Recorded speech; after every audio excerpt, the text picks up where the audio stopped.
Hi, And Trevor. Hi there. Sorry I'm a little bit late. it's all Apologies. right. How are you I, doing? I love your room. It's great, isn't it? Right? Thank you. Likewise, with the guitars, I can see yours. Has this always been your study, or have you had to make this your home for the?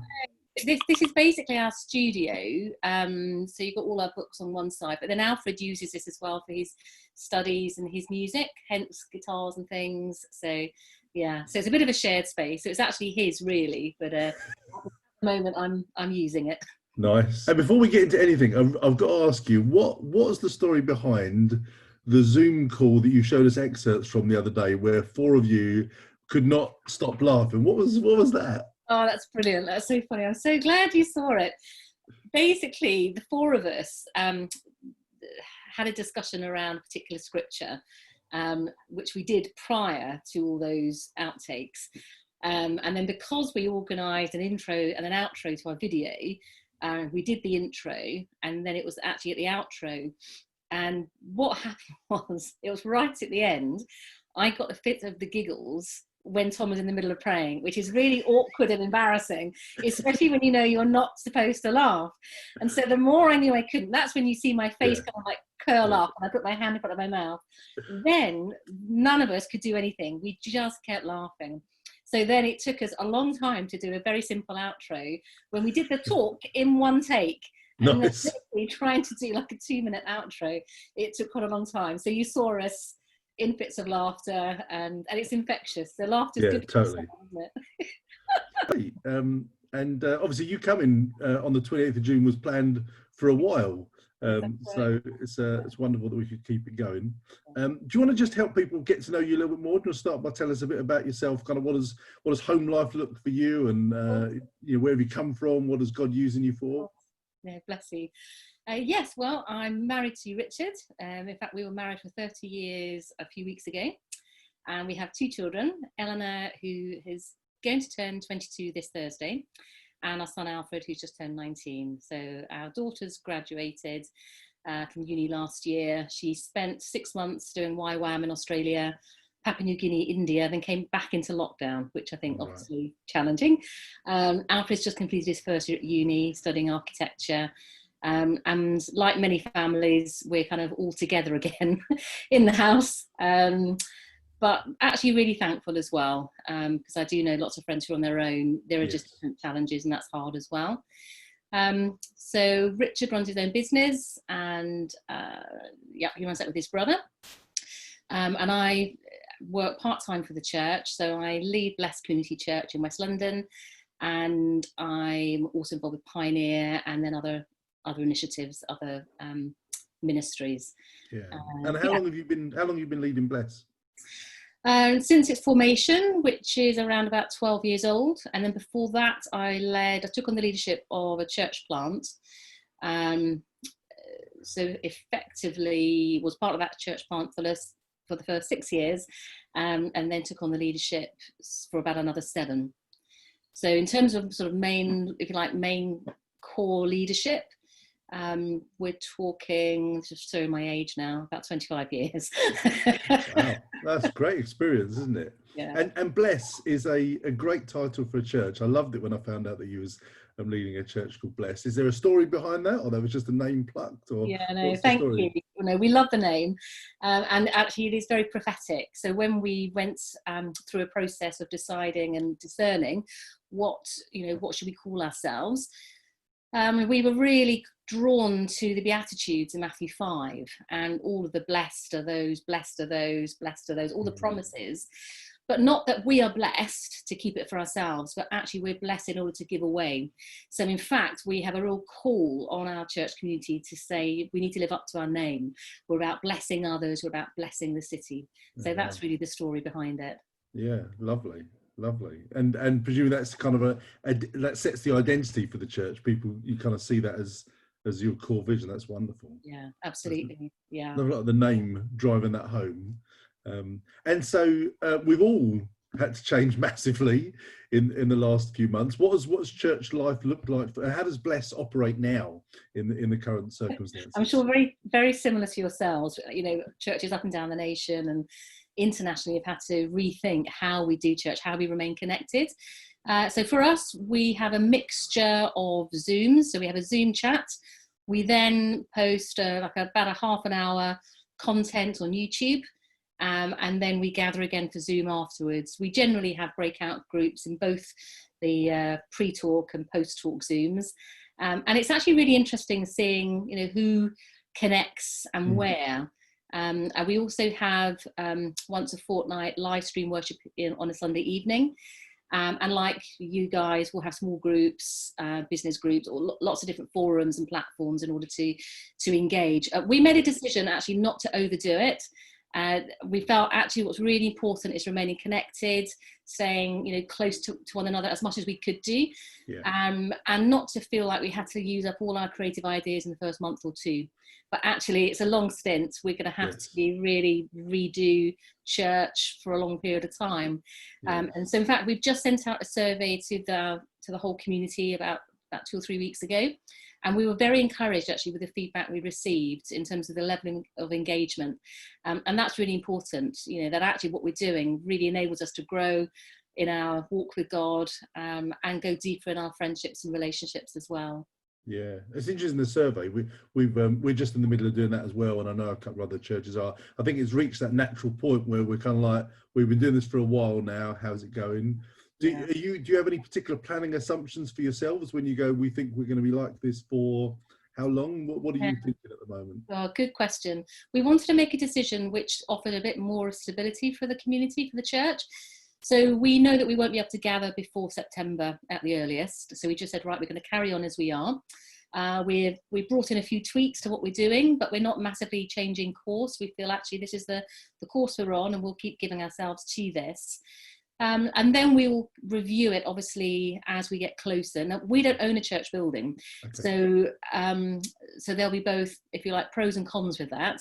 And I guess a pro with that is that we don't have the headache of all the responsibility, and particularly the financial implications of a building and potential loss of income as a result of that. But it does mean that obviously we're beholden to whoever we would rent from. And we normally rent at the moment in a school. We were at a university. And it's not going to be any time soon that they'll want strangers, if you like, going in and out because of the deep cleansing. So, I think we're pretty prepared for a long stint.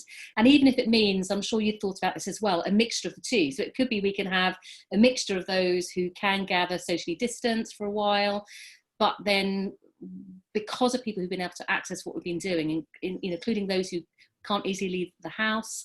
And we've also drawn from friends from further afield, other parts of the country, people who've moved away, and other countries. We feel actually we are going to carry on in some measure, and we're currently in the middle of those talks. Yes. So I'm sure you're doing exactly the same. Yeah, well, it's true. I think we're all on a similar journey, aren't we? And similar questions and considerations. I mean, certainly one of the considerations for us has been making sure that church was accessible to all, and that was particularly difficult for those who are not tech savvy or find that inhibiting. How have you got on with that, with those who are less able to use the technology? And yeah, what's amazing is that because everyone's had to do this at the same time, the younger people in particular who are more intuitive because they've been brought up with technology in a way that those of us, certainly my age, certainly had access to, but not in the same way as our children. We've just found incredible patience, actually, and just one notable example, there's one lady in our church who was actually the grandmother of the church, so she's in her 80s now, and she was struggling to get onto Zoom, and it probably took about 50 minutes, people talking her through it. So there's a whole small group. And then when she came on, live, everybody cheered and clapped. And she's one of our most faithful regulars. So what's lovely is that once we all got over, those early stages of you're on mute, can't hear you, all of that, now we've kind of just got into a rhythm. So actually, really thankful, and there's been support that people have given each other, really. So we're all able to access. And I think we're all learning, and God is definitely using this season for things that maybe wouldn't have even been possible without it. Yes. So what do you see God is doing for your church, or even through the nation, really, through this time? Yeah, that's good, really good question. again, I'm sure you'd identify with some of this. It has been challenging for lots of reasons. Massive readjustment for everybody. The sensations of either, gosh, I'm inundated with small kids and homeschooling, etc., and work, or I'm on my own, or whatever. We've all had different pressures. I think what's been really lovely to see, and that we've certainly experienced, has been a deepening of relationships, particularly cross-generationally. Now, I would say that that's been something which has been really strong for us as a church community. Yeah. But in the last number of years, we've grown a lot in the 20s to 30s. They're a really fantastic, group of young men and women. And they've really fed back in this season, as have those who are older, that actually suddenly finding yourself in a Zoom chat room with people you wouldn't normally talk with. You don't have any time, if you like, to walk up to somebody and think, right, I'm going to go and talk to so-and-so. Suddenly you're in a room with them and you're having to sort of interact. But we've had really positive feedback. And in fact, what we've done is we've adjusted giving longer time, allowing longer in some of our groups, because it's just enabled friendships and relationships and the church family to really go deeper and get to know each other more. So I think that's been really beautiful, and we don't want to lose that. No. But in terms of, I guess, what I can see God doing, I mean, like many of us, we're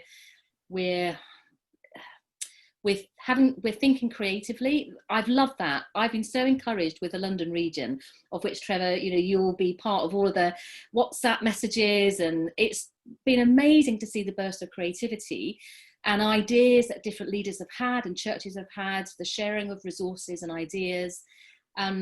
So I think the burst of creativity has been really amazing. And I think also the fact that life is so different for all of us, and there's the uncertainty, we don't know what it's going to be like. No. I think somehow it does cause us, it's human nature, to press in more to God, to really put ourselves more, if you like, into God's care and trust. It's very easy for us, I think, to lean on our own understanding and our own personalities, our own resources. It's easy to do that. It's human nature. But somehow I think this has meant we've all been stripped back more. There's a greater vulnerability, and I think God's really used that, and is using that at this time. And I think all that we're seeing as well, even just globally, with obviously the awful death of George Floyd, but the sense of movement of God's people to really speak out into the space of injustice and to listen has been quite amazing. Why now? But given some of the challenges and how long there hasn't been that rise, if you like, of movement of the injustices in the way that we're seeing, what good will God bring out of it? I think that's really amazing as well. Yes, yeah, no, it's true. I certainly on the kind of corona, I can't tell you how much I've been thankful that this has happened in 2020 and not in 2010 or 2000, or it's almost like, and I really felt this, I think I might have said this to someone at a prayer meeting recently, actually, with Pioneer, that I almost feel like God's had his hand on the iPhone, on Zoom, on YouTube, just kind of God's been paving the way to support us all through a season like this, because this would be so much different 10 years ago, 20 years ago. Completely and utterly. I totally agree. So thank goodness for technology. We are so thankful. And when it works, even when there are the occasions where it doesn't, overall, we're really thankful. So it will not obviously go unnoticed that you are a woman, and you're a woman leading a church, which is so wonderful. And for me, it's an aspect of my leadership that I've tried to really bring to bear. And we've really been trying in the last few years to raise the status of women, to endorse women, to raise female preachers and leaders.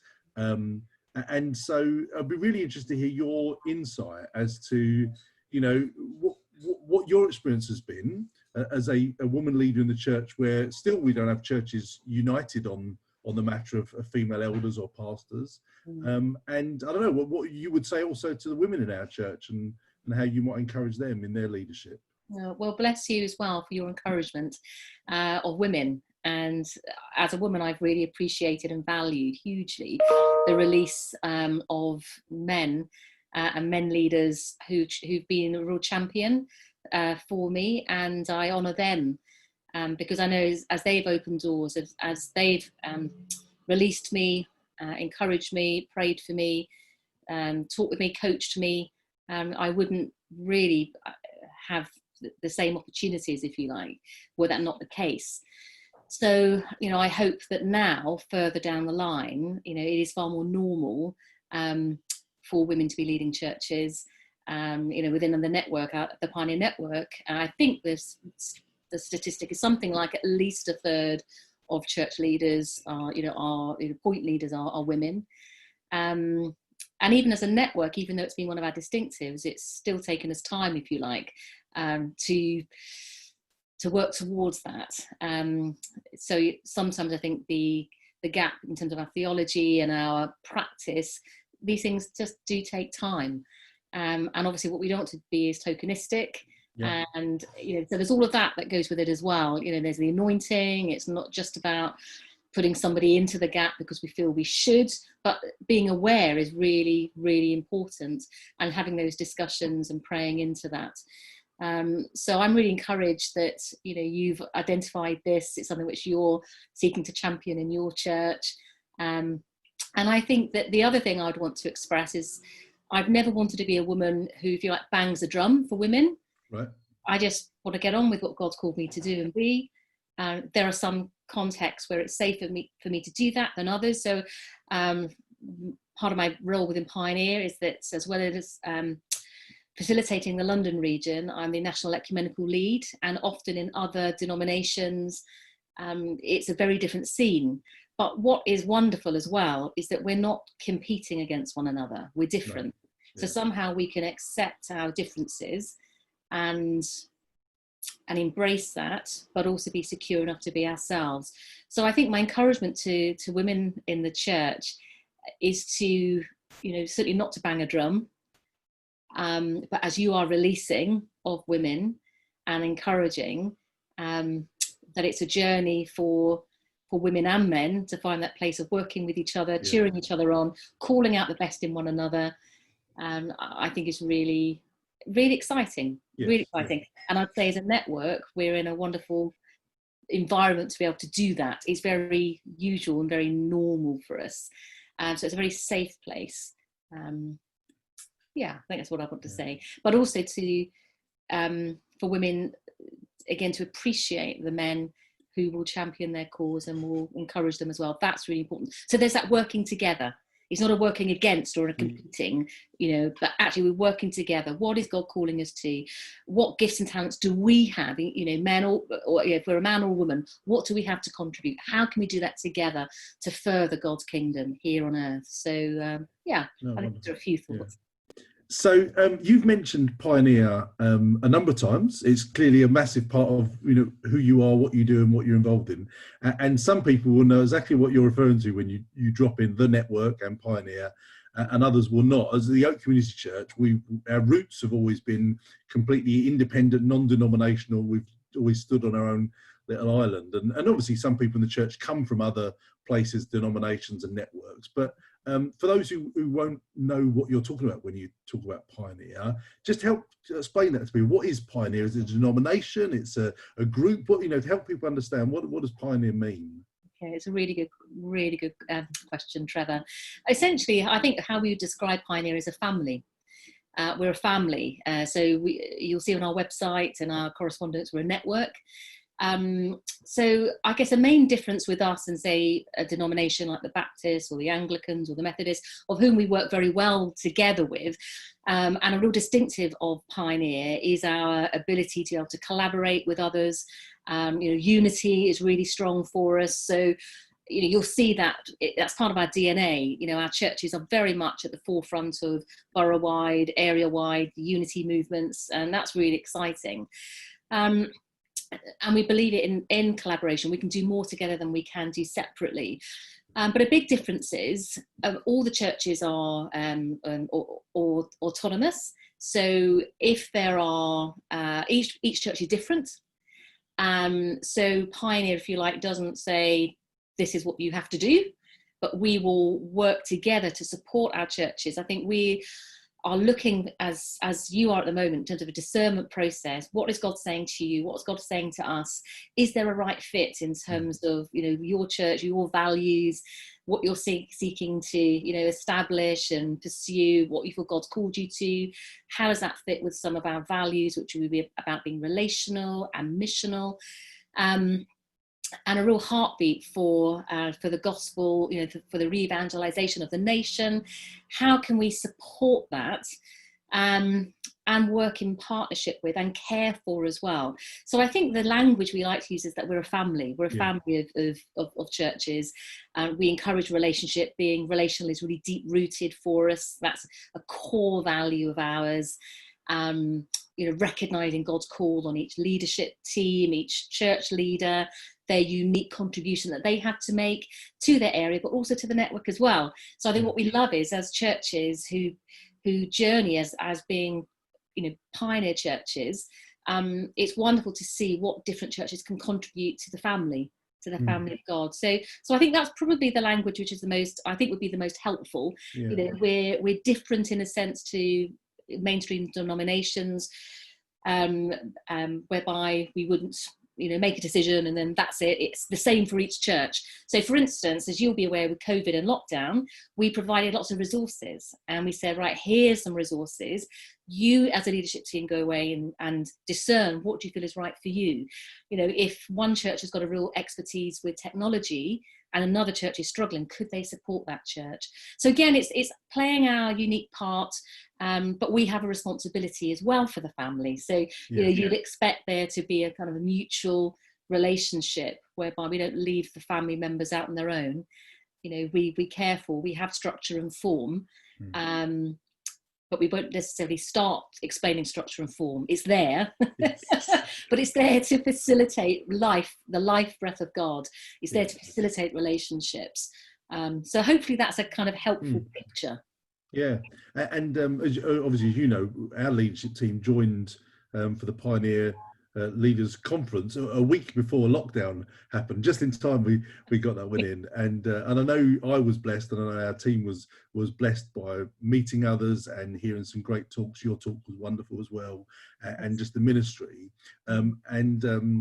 so I think there's something about how leaders benefit from that companionship. I've really enjoyed getting to know you and the rest of the London region. What do you think it provides for your church? So for those who aren't in leadership, just a general congregation, does that impact in any way, or is it more of a kind of a, if the leader wins, everybody wins type thing? Yeah, no, very, very good question. And I think there are probably two facets to this. So one is there is a very strong sense of support for leaders, the leaders conferences, the gatherings throughout the course of the year. We have different regions, so we've got the London, Midlands, North, the South. We'll probably have another region in the UK which will develop around the Norwich and Norfolk area. So there's support there. And obviously, when leaders are being supported, and that's not just the key leaders, although that's really important, but their teams, and whereby in becoming a pioneer church, it would mean there'll be visits from different members of their particular region, other people from Pioneer in terms of ministry into the church, and usually maybe visiting 2 or 3 times a year.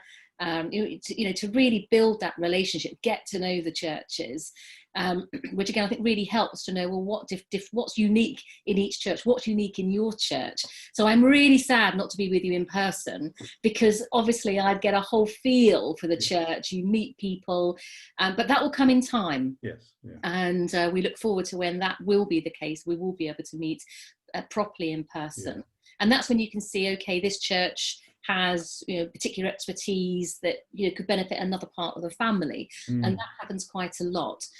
But we are, and again, sadly, before lockdown, we did plan a gathering for all of the churches in the London region in London to come and pray together. So back in the day, we used to do a lot of gatherings with people from our churches, and we're really sensing, and have been for a while, we need to be doing that again and finding new ways to do that. So actually each member of our churches connect with others beyond. So we get a picture that we're part of something bigger. It's not just our church on our own. We are part of a broader family. And when the family gathers, that's when you obviously are able to experience that. You know, we would have been at wildfires, for instance, some of the churches more recently. Obviously, that didn't happen.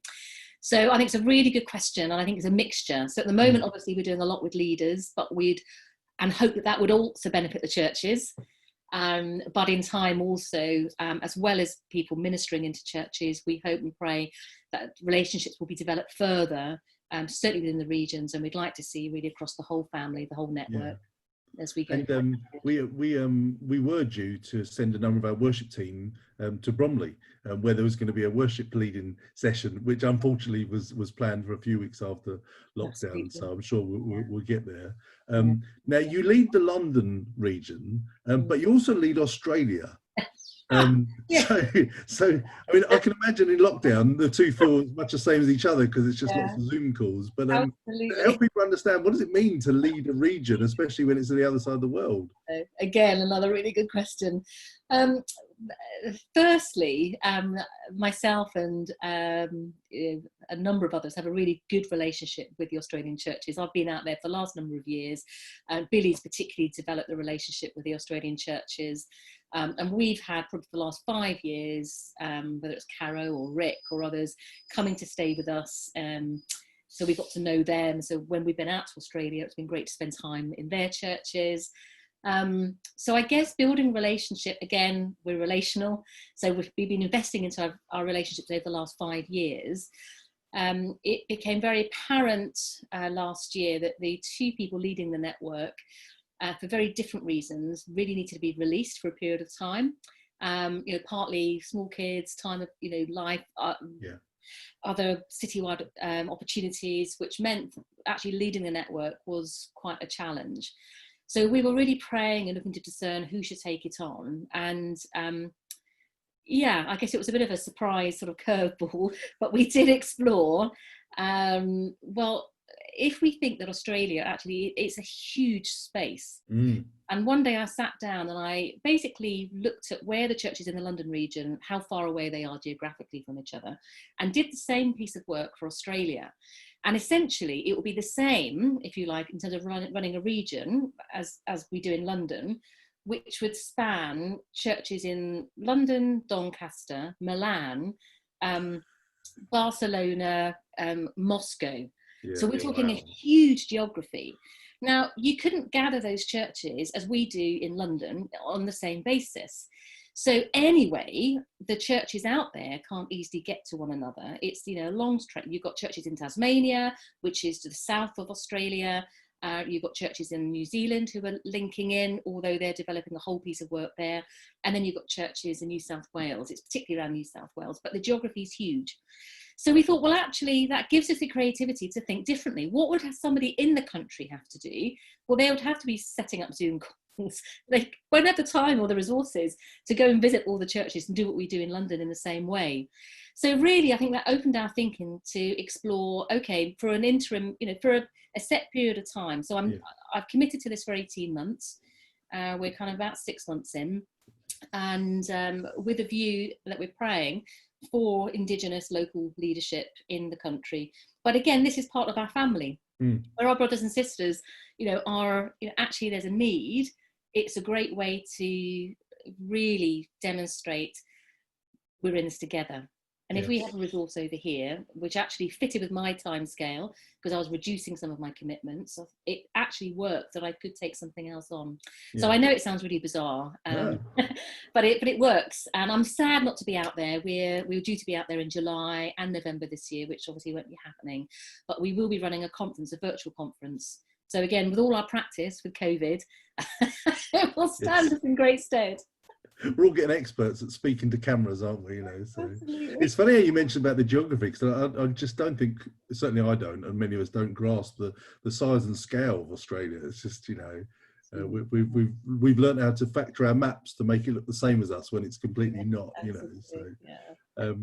The last thing I just wanted to cover off with you is, I know this is probably more of I know Billy Kennedy leads internationally, but the thing that's really opened my eyes as I've got closer to the Pioneer Network. It's just the international connections. And I know a lot of our church wouldn't have had the opportunity to plug into it, but there was a kind of 24-hour wave of prayer going around. And I've seen Billy post an awful lot about helping other churches go through COVID in other countries. And just I mean, tell me what's encouraged you about that, because I've been really, it's opened my eyes a bit more globally. I personally struggle sometimes to connect with other parts of the world. In my heart, I struggle to connect, but it certainly hit me. What struck you about this season? How the church is working together? Well, it's been beautiful to see actually how God has been just connecting us, and again, I really respect Billy for the work that he's been embarking on, you know, really discerning. Again, a similar process, discerning what is God saying. So he would have been contacted by a lot of churches internationally, but, you know, really discerning which ones where is there a good, right, you know, God-sensed connection.